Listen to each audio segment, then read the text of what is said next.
we were to discuss that point. Yeah. It was state-owned company, or if the state is producing something, and can we call it a trade secret? And you call it that, we will discuss it later.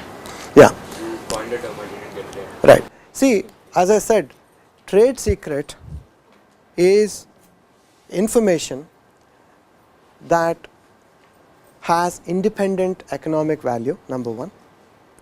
Number two, the possessor of that information should take should make efforts to scrupulously protect that information from being known to more than, let us say, 1 or 2 employees. Okay. And 3, must be in a position to prove in a court of law that your own business is hurt, is going to be hurt if that information falls in somebody else's hand. You can prove it. You can say, for example, CocaCola, suppose, can prove that my revenues, my quarterly earnings should have been this, and this product that has been launched by stealing my own formula has eroded 20% of my earnings, quarterly earnings, and I can show you Q1, Q2, Q3, Q4 for 1 year, and therefore it's not a what you call cock and bull story or whatever they say. It is actually a fact, right? So you better. So that is the definition of a trade secret. Now, if a government comes up with that, and the kind of example that you said, like for example, suppose government of India puts that into, what is our tank? It's called Pathan tank. What is our tank right now? What tanks India makes? Arjun tank. I should say Tejas aircraft. Yeah, Tejas is, I know. So Tejas is the latest aircraft that India has made. So Tejas aircraft, let us say. Okay, lot of technologies have gone into it, and suppose there is one particular technology, okay, that they, whatever, if you do this, the wings can balance even under speeds of 800 miles per hour or whatever. Okay, that technology they have patented. They have got it, and that the company that actually generates that technology has got something like 100 employees, and all 100 employees know that. All 100 employees have to know that. Okay. Now, the problem is to say that it is a trade secret when every single employee knows that will not qualify for a trade secret. That is the problem. That is what I am trying to say. To say that what are you doing, then how are you protecting? Everybody knows. It is common knowledge, it is called.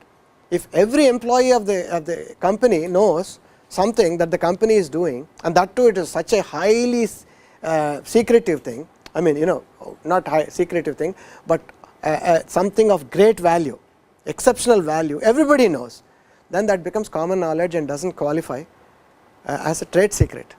Even though you may think it is a trade secret, it is not, because in a court of law they will say, what do you mean?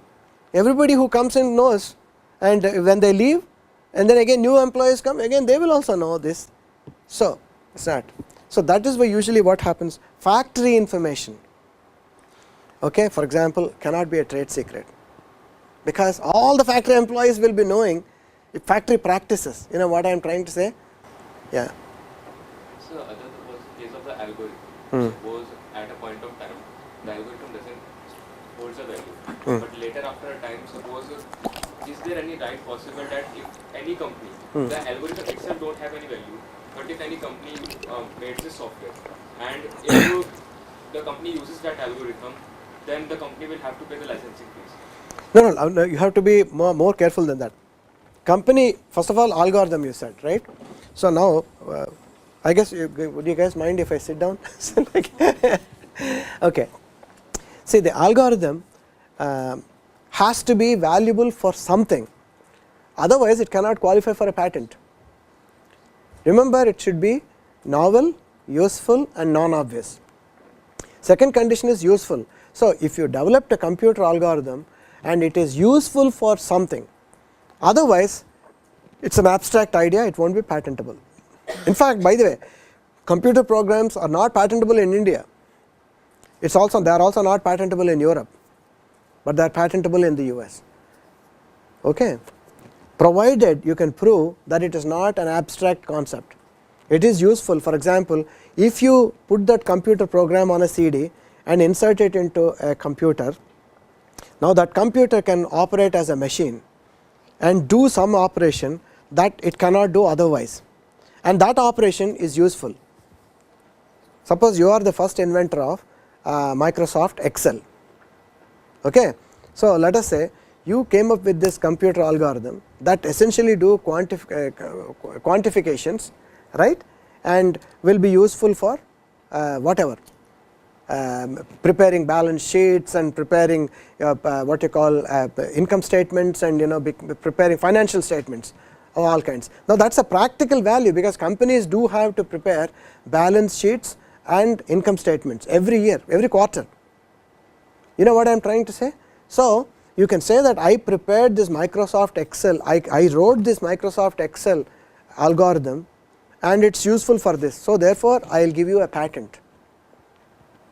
Does it make sense? So, if it does not, your algorithm does not satisfy the usefulness condition, it is considered an abstract idea. That is for 1 year. 1 year. The usefulness thing has to be satisfied within 1 year. No, I did not say that 1 year. See, within, as long as your invention is not yet announced, you can take 5 years or 10 years also. If suppose you are a person who goes underground and no one else knows, like a rat, you are going to be working in the laboratory, okay, no one knows what you are doing, you are a mad scientist, okay, and at the end of 10 years you are going to come out and say, hey, I found something. So, even though you spent 10 years developing that, it still remained as a secret because you never spoke to anybody, right. But suppose you come and go and you simply say, you call your 4 or 5 buddies and say, after you develop the whole thing and announce it, you know what, I found this, and you want to brag a little, okay. So, you said that, from that point on, that is called, your time begins, clock begins, 1 year, that is called act of public disclosure. So, the minute you disclosed it, the clock begins. 1 year before that, you can actually submit a patent and still get it, okay. Yeah. Certified knowledge, proprietary knowledge, that intellectual asset, is it protected, like IPRs are protected? Otherwise, I can just hire somebody from the other company. If I am a competitor, I can hire employees from the other company, get the entire knowledge. Absolutely, absolutely. So, is it protected or? No, it is not protected. So, I mean, the only thing is, that is why what companies do is, especially powerful companies and companies that who have equally strong competitors, will say that at the time of employment, when you work for us, this happens in the US, not in India, that if, let us say, for some reason you have to be either fired or laid off, okay, you cannot go and work for X, Y, Z companies. They will take a in writing guarantee from you at the time of joining. It's a non-compete, but it's a disaster for the employee, because it is sort of difficult, but a lot of people are afraid, because the point is, usually what happens is, the longer you have served in one company, the chances are your expertise in that area, particular area, is the basis, will become the basis for getting the next job also. But if they say that you cannot share that expertise, it becomes a nightmare. So, what happens? Very successful people keep on changing companies very quickly. Not very quickly means enough. So, you go when you are doing very well yourself. You do not have to wait for the other company to tell you, So, the longer you wait, that is a different subject. But the longer you are in one particular place, the lesser is your sellability. So, does this kind of a contract include a time frame that you can't work for XYZ company for? Correct. For this reason? Yes. After let us say, suppose a person is laid off from one company, okay, for no fault of that person, okay, even then, they will say that for the next 2 years or so, you cannot work on something. 2 years it's cooling up, but what cooling up, like when you lost a job, you need a job. But no, that's a separate issue. You are right. There is something called. unenforceable. Yeah. Are there specific mathematical formulas to calculate these valuations? Like how are they actually valued? Okay, this one is can be entire semester subject. No, I mean, Okay, your question is, but I can tell. I'll give you some brief thing. Okay, there is something called the first one is cost approach. Okay, cost approach is you developed, let us say, a particular technology. Okay, maybe you developed a bicycle that goes faster than any of the bicycles in the current marketplace, because you used titanium as a metal or some other alloy, and you came up with some technologies that are frictionless, like basically it doesn't have ball bearings, so your wheels will turn faster and whatever, so therefore your bicycles go faster. Now that particular technology you have spent, let us say, 5 years to develop it, and you and 5 other engineers. Okay, so one way to evaluate the cost of that technology or the patent, if I want to buy that patent from you, is to say that, look, what was the salary that your scientists, your engineers and yourself put together earned. Okay, what is the amount of raw material cost that went into the making of the bicycles, all kinds of prototypes, everything. Okay, so I will compute your salaries for the entire 5-year period, and I will add to that all your R&D expenditures. Okay, and over that I will put some 10% or whatever and say this is what I will pay you, because it is not yet tested, launched in the product is not launched, your technology is not launched. Is that fair? if the parties agree to it, do both parties agree to it, or is it mandated by law, market practice? See, this is the problem with, first of all, women and I suppose lawyers also. No, your answer is correct, but what I am saying is, if I should have asked a guy, he will probably say yes or no, just say black and white. No, the point is, actually the worth of a technology cannot be determined by the amount of costs like that. The technology itself may solve a consumer need. It has nothing to do with your costs. How much a technology would be worth paid depends upon what kinds of problem it is solving. If the problem that is being solved is very important problem, let us say for example, if you are an Olympic biker and you want to practice on a bike that really goes faster, that is a much greater value. Or let us say if it is useful for people who want to transport themselves faster because of whatever restrictions they have, right, it is all better. So now therefore the bikes with that technology would earn 50% more or even 100% more. So therefore just paying for the cost of what, that means it is actually, it is more like what you call looking into the back mirror, how much you have spent, not how much earnings it can make in the future. What is the true market value? You are not taking into account that. So cost approach is very defective. It can be very defective. If nothing else is there, that is the only way to do it. But every approach has got their positives and negatives. So there is no, that is why the people in the valuation business will make a lot of money. So I am encouraging some people to go into it. It's also said that valuation is an art, it's not a science. Yeah. No, it is a science that is made to look like an art. It is not just art, because you have to be able to convince that the numbers are here. So numbers are indisputable, but your flowery language and everything else that you support, yeah, that is what it is. Okay, yeah, go ahead. So general question, actually it's a very specific question. Like when we try to get data from power grid for our research in electrical engineering. From what? Power grid. Power grid. So we struggle a lot. I mean, to get the transmission line data and generation and load data that we want from them. So does that qualify as a trade secret that they have? Because they have a clause of transparency also. That during the market operation, day-to-day market operation, they will be maintaining transparency as well.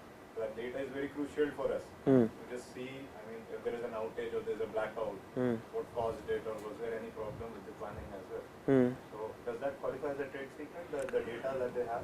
No, so again I go back to what constitutes, it's definitely confidential information, but trade secret is very small set of circumstances.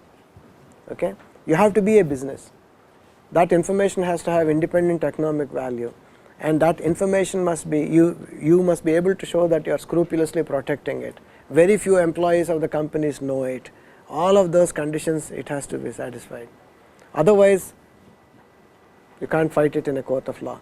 Because by the way, trade secrets, that's why I tell you, it's not IP, it's common laws. So for example, these laws can be different from state to state, country to country, so it's like county to county, forget about even. So therefore it's very difficult to enforce them, How was the like Pepsi? The protection at Coke is specific. right. See, Coke started with that kind of a formula. Pepsi was the second to enter the beverages, though PepsiCo is larger than CocaCola, right? Because both food and beverages, right? That's exactly what it is. So Coca-Cola's entire, almost all businesses beverages, right? Now this beverage, they started like that, and so they found that it is valuable to keep it as trade secret, and they kept on going forever. Pepsi has got a bunch of very bright scientists, and they could come up with very similar to Coke. Okay, so and equally well they were able to attract consumers. In fact, the way Pepsi did was, their formula is not a secret at all. Okay, but they knew through consumer insights, they captured one particular segment of people. They found that their drink is preferred to Coke. How they did was, they created a particular formula A, I will say. Okay, and that formula they introduced it with blind test with young people, and everybody preferred that 5-1 or whatever over Coca-Cola, and they found out that all of them are young people, right? So and the fundamental difference was it had more sugar in it, okay, apart from other things, okay, but certainly sugar had to do something with it. Then what happened, because it's blind tests, every time they test they get the same results. So then this is where technology can do so much, marketing then comes into picture, but it's backed by technology. What is creating the difference is the technology, remember that. See, young people tasting more sugary Pepsi is the one that's creating the difference. That's purely created by technology, right? But marketing communication will add to it and really kill the opponent. How? They said Coca-Cola is for your grandfather generation, Pepsi is for younger generation, and they put Michael Jackson for the ads. Who do you think you will go? So in America especially, they are all willing to go for new. New is better than the old is the philosophy of the US. Okay, always tomorrow is better than today, and today is better than yesterday. That's how they are. They are built like that. So they are willing to try new things, right? So what happened? Coca-Cola, which was sitting on a multi-billion-dollar brand, was being attacked and severely attacked, because Michael Jackson goes and says that this is for younger generation and that's for your grandfather generation. And so that's how it is, like even though their formula is not protected, but they created the difference, and they knew, and they capitalized it with marketing communication. Same thing they did. They came to cricket crazy countries like India and Pakistan, and which drink is the number one here? Pepsi. You are wrong. I will tell you, in fact there is a history for that. Coca-Cola was here when I was small, when I was young, okay. So that is, dinosaurs were also roaming at that time. So at that time Coca-Cola actually was there, IBM was there, everybody were there, right. Then Indian government, Nehru, Nehru or no, I would say later, Indira Gandhi said that this was in 70s, sorry. JVs with Indian Huh? companies. All multinational companies have to get into JVs with Indian companies. Not only JV, that government of India had to have majority market share, 51%. So then they told IBM, you have to give us 51% or else you are not going to be here, or they told CocaCola, you have to give us your formula. They said they did that. Believe it or not, we are really smart politicians like Lallu Yadav and great people are there. We have country. So at that time also they were like Morarji Desai and some people. Anyway, Even exodus of MNCs out. Jagjeevan Ram, I was going to say. Sorry, not Morarji Desai. Yeah, what? Even exodus of MNCs out of India. No, so therefore they said hell with you. You are putting it nicely. They said hell with you. What do you think? I mean, Coca-Cola formula I am not disclosing in America. I am going to disclose to you, at the government of India officials. Very honest people, you see. So they said, then they packed the bags and left. Then what happened? The employees of Coke still were here. They thought they can do something. They said, oh, don't worry, we can also make it. So this like it will taste like supari. This thumbs up has come up. Okay, that drink in the absence of Coke, like it's like even a castor tree is considered as a sandalwood tree, right? So thumbs up became a very powerful drink in the absence of Coke, right? In the ensuing years, in the next 20 years or so, it built its own market reputation. It was a nice drink, good, right? We had Gold Spot and whatever some things, right? Yeah, so that's good. Then what happened? P.V. Narasimha Rao's government actually, P.V. Narasimha Rao opened up the India for free trade. In fact, he is the real prime minister. We should really be Forced to do so. forced. See, no, people always have binary destiny. You can either do it or you can ruin it. There are people who have ruined the countries also. So the point is, he had the vision, okay, to actually open up the country for he read it correctly. So what I am saying is that he did it anyway. At that point of time, Coca-Cola wanted to come back again, and they did come back. But before that, Pepsi already entered, and then they capitalized on cricket. They sponsored all cricketing events, and like Sachin Tendulkar and everybody else go and say, I drink only this, like even before that, I suppose. So what happened? Pepsi already became a strong brand in India when Coke tried to re-enter the market. So at that time, and not only that, this so-called thumbs up, which is absolutely nothing for them, became a nightmare. It also looks like Coke, and they also say that we are Coke employees who made it, all that, right? So therefore they were very smart. Coca-Cola said we will buy the brand. So they bought the brand. Then also they had two options. They can retire the brand, buy the brand and kill it. Instead they said we'll keep both. And thumbs up actually by volume is bigger than Coke in India. Yeah, because of Pepsi and others. The problem is also because of its, it has been there longer, right? Loyalties, brand loyalty. But it's not a better drink. It's not a better drink than, but the point is it's a palate.